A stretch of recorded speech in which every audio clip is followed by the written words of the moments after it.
Alan. I wanted to go over how to write a story with you to make sure that we're really thinking about how a story goes with like a beginning, a middle, and an end, like in the books that we read. So we're going to go through the separate parts, and then I'm actually going to write a story, and then your job is going to be to use the same character and take them on another adventure. So the first thing you were asked to do was to create a character, and you did. You created a character named Valentino. Now, I hope this isn't the Valentino in your class, and if it is, we're going to pretend like it's not.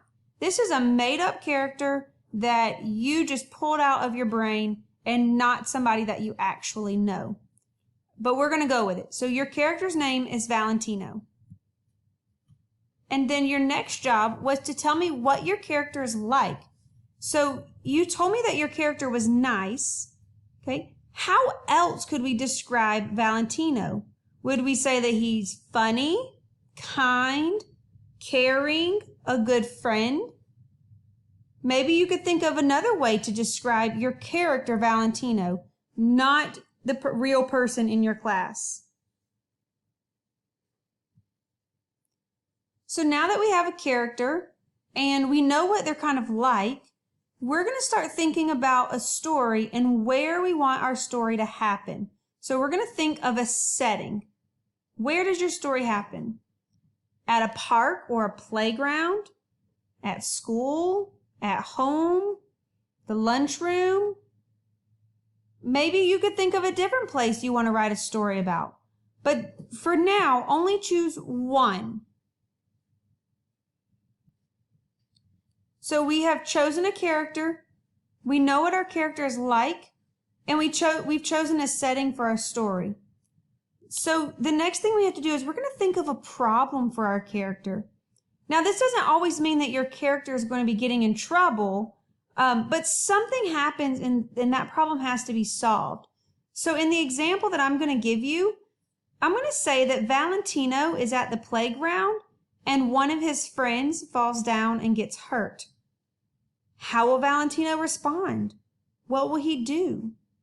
So I'm going to write a story about that situation. Valentino playing with his friend at the playground and his friend gets hurt.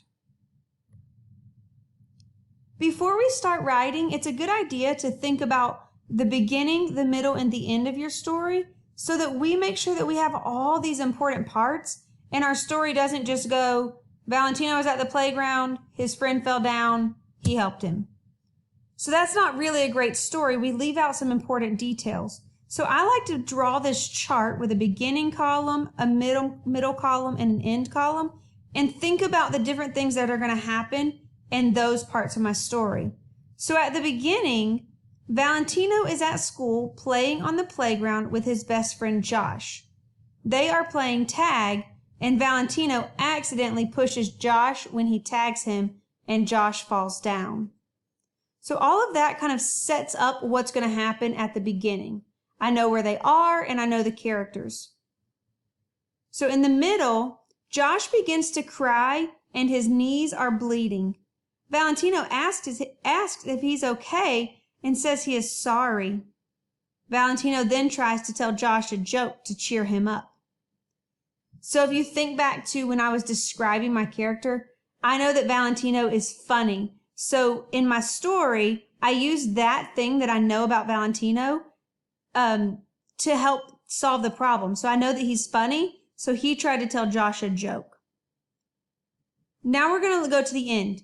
The teacher hears Josh crying and asks Valentino to walk Josh to the nurse's office. The nurse cleans up Josh's knees and they go back to the playground.